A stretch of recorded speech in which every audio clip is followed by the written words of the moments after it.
来看4月初3，花莲大地动哦，佮有地动尾，造成桃园市有真侪建筑物受到损害。桃园市是针对一般建筑物提供2000万的灾害补助哦，这笔钱已经用了咯。目前是佮有183件地震补助。议员呼吁市政府就要增加预算。市政府是表示讲，等10月底哦，红黄单的财损补助申请结束，有剩的经费就当来使用。有的是态度落去，有的是逼逼去。控诉控3花莲大地震和后壁的地动尾，造成桃园市真侪建物受损。针对无互判定红黄单受损的建物，桃园市政府是编列2000万块的灾害准备金，但是已经提前用了。目前有183件的后补，后补的社区讲补助有上限，部分先修理。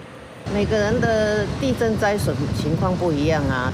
如果说是大面积的那个，当然政府是要补助的。哎呀。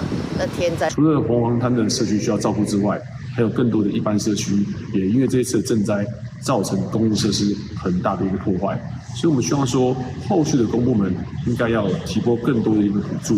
议员表示讲，大地震是造成真侪建物拢出现灾损，市府拨经费做灾后的重建，其中不是红黄单的建物申请是真侪，但是经费已经提前用了，目前后补的案件同款是真侪，希望市府会当专案来提供灾害补助款。红黄单的部分已经有22个社区已经解除列管了，那我们将会在10月31号。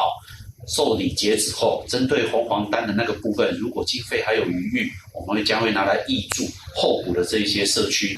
针对不是红黄单修缮补助的经费用了，监管处表示讲，目前当中有236个社区送件申请，后补案件183件，申请补助的金额差不多1650万。等红黄单补助申请结束了后，就会甲经费整理补助伫个非红黄单的后补案件，会尽量去满足因为地震受损的这社区因修缮的需求。记者综合报道。